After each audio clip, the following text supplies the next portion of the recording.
Hi friends, ఈరోజు శ్రీమద్ భగవద్గీత చతుర్థ అధ్యాయ జ్ఞాన యోగ సారాంశం చెప్పుకుందాము. కురుక్షేత్ర సంగ్రామంలో జరుగుతున్నటువంటి విషయాలన్నీ చూసి సంజయుడు ధృతరాష్ట్రునితో ఈ విధంగా చెప్పుచున్నాడు. బంధుమిత్రులను చూచి దుఃఖితుడై ఉన్న అర్జునునితో శ్రీకృష్ణ భగవానుడు ఇట్లు పలుకుచున్నాడు. నేను అవ్యయమగు ఈ నిష్కామ కర్మయోగమును, దాని వలన సాధ్యమగు జ్ఞానయోగమును సూర్య భగవానునకు చెప్పి ఉన్నాను.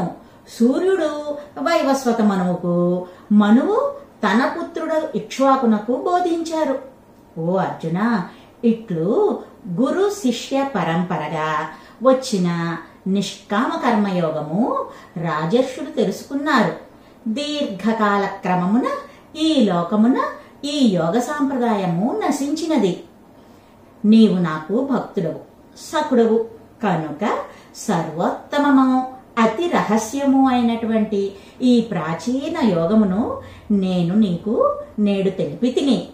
అది విని అర్జునుడు శ్రీకృష్ణుని ఇట్లు ప్రశ్నించాడు. నీవు ద్వాపర యుగంలో వసుదేవుని ఎంట జన్మించావు. సూర్యుడు సృష్ట్యాది యందు ఉద్భవించాడు. మరి నీవు మొదట సూర్యునికి ఉపదేశించినట్లు చెప్పుచున్నావు. ఇది నేనెట్లు నమ్మగలను? దానికి భగవానుడిట్లు బదులు పలుకుచున్నాడు. అర్జున, నాకును నీకును పెక్కు జన్మలు గడిచినవి. నేను ఆ జన్మలన్నింటినీ ఎరుగుదును, నీవు వానిని ఎరుగవు. ధర్మాధర్మాది సంస్కారముల వలన నీ జ్ఞానశక్తి ఆవృతమైనది. నేను జన్మరహితుడను, అఖిల భూతములకు ఈశ్వరుడను. ఈ ప్రకృతిని వశమనర్చుకొని నా మాయచే ఈ జగత్తునందు శరీరం గైకొనిన వాని వలె ఉన్నాను. ఓ భారత, ప్రాణులందు ధర్మము లోపించి అధర్మము వృద్ధి పొందినప్పుడు నన్ను నేనే సృజించుకొనుచున్నాను. సాధురక్షణ, దుష్ట శిక్షణ, ధర్మ సంస్థాపన నిమిత్తము నేను ప్రతి యుగమునందును అవతరింతును. అర్జున, ఎవరు నా మాయారూపమగు జన్మమును చేయు కర్మలను యథార్థముగా తెలుసుకును వారు మరణానంతరము తిరిగి జన్మము లేనివారై నన్నే పొందుదురు. రాగ భయ క్రోధములను విడిచి నన్ను శరణజొచ్చిన పెక్కు మంది పరిశుద్ధులే మోక్షమును పొందిరి. ఎవరు ఏ భావముతో నన్ను శరణ వేడదరో వారిని తదనుగుణమైన ఫలమిచ్చి అనుగ్రహించుచున్నాను. మనుష్యులు నా మార్గమును అనుసరించుచున్నారు. మానవలోకమున కర్మఫల సిద్ధి శీఘ్రముగా కలుగును. కాబట్టి కర్మఫల సిద్ధి కోరువారు ఇంద్రాది దేవతలను సేవించుచున్నారు. బ్రహ్మ, క్షత్రియ, వైశ్య, శూద్రులను 4 వర్ణములను గుణకర్మ విభాగమును అనుసరించి నేను సృష్టించి తిని. నేను సృష్టికర్తనైనను పరమార్థత అకర్తగను నాశరహితునిగను తెలుసుకును. నాకు అహంకార మమకారములు లేవు. కర్మలు నన్ను బాధింపవు. కర్మ ఫలాశక్తి లేదు. నన్ను ఈ విధముగా తెలుసుకొనిన వారు కర్మలచే బంధింపబడరు. ఇది తెలిసి పూర్వులకు ముముక్షువులు నిష్కామ కర్మ యోగనిష్ఠులయ్యారు.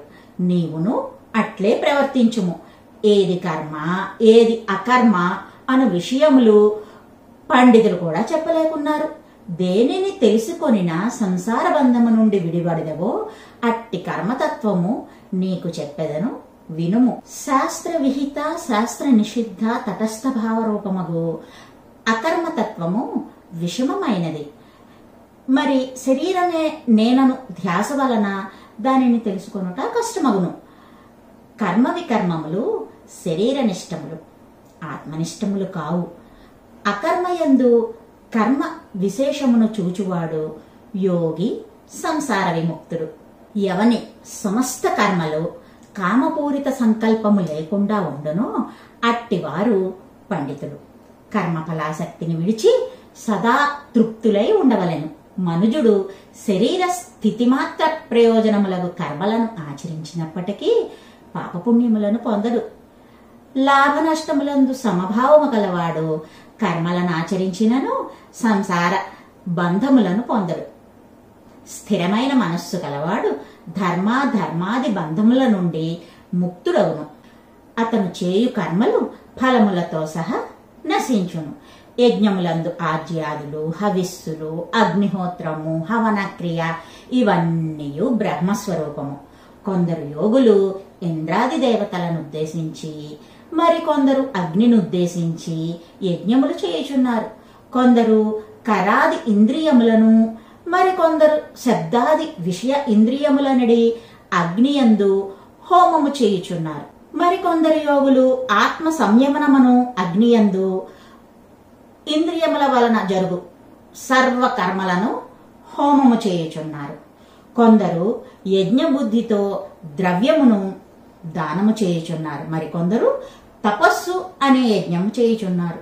ఇంకొందరు యమ నియమములతో కూడిన అష్టాంగ యోగమును, మరికొందరు వేదాభ్యాసమును యజ్ఞముగా భావించుచున్నారు.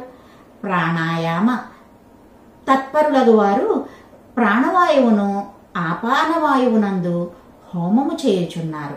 ఆపానవాయువును హోమమునర్చి రేచకమును ప్రాణాయామమును, ప్రాణపాన వాయు గతులను నిరోధించి కుంభకమను ప్రాణాయామమును చేయుచున్నారు. కొందరు పరిమితాహార నియమముచే ప్రాణాది వాయువులందే హోమమునర్చి యజ్ఞమాచరించి పాపము నుండి విముక్తులగుచున్నారు. ఓ కురుశ్రేష్ఠ, యజ్ఞానంతరము మిగిలిన అమృతాన్నము భుజించువారు శాశ్వత పరబ్రహ్మమును పొందుదురు. వారికి ఇహపుర సుఖములు అనునవి ఉండవు. ఇట్లనేక విధములగు యజ్ఞములు వేదముల యందు చెప్పబడినవి. ఇది గ్రహింపగలిగినా నీవు సంసార బంధ విముక్తుడవు కాగలవు. పరంతప, యజ్ఞము కంటే జ్ఞాన యజ్ఞము శ్రేష్టమైనది. పార్థ, కర్మలన్నీయు నిశ్శేషముగా జ్ఞానమందు సమాప్తమగుచున్నవి. అందుచేత ఓ అర్జున, నీవు జ్ఞానుల వద్దకు వెళ్లి నమస్కరించి అడిగినచో వారు నీకు బంధనమనగా ఏమి, మోక్షమనగా ఏమి, విద్య అంటే ఏమిటి, అవిద్య అంటే ఏమిటి అను విషయ జ్ఞానమును నీకు ఉపదేశించెదరు. అర్జున, అట్టి గురువుల ఉపదేశము పొందినచో నీవే రకమైన మోహమును పొందవు. ఆ జ్ఞానము వలన సమస్త భూతములను నీయందే చూడగలవు. పరమేశ్వరునగు నాయందును చూడగలవు. జ్ఞానమను నావలో పాప సముద్రమును దాటగలవు. అర్జున, జ్ఞానమను అగ్ని అజ్ఞానమును నశింపచేసి జన్మ జన్మాంతర కర్మలను నశింపచేయును.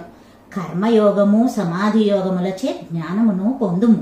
గురూపదేశముపై శ్రద్ధ, ఉపాసనా తత్పరత, ఇంద్రియ సంస్కారములచే ముక్తుడు జ్ఞానమును పొందగలడు.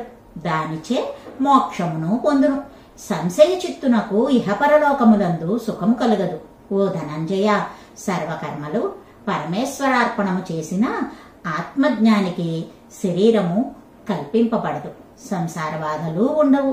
ఓ అర్జున, అవివేకము వలన కలిగిన నీ సంశయమును జ్ఞాన ఖడ్గము చే ఛేదించి కర్మయోగమును అనుష్ఠింపుము, లెమ్ము అని శ్రీకృష్ణుడు అర్జునునకు ఉపదేశించాడు. శ్రీమద్భగవద్గీత 4వ అధ్యాయ జ్ఞానయోగ సారాంశమిది.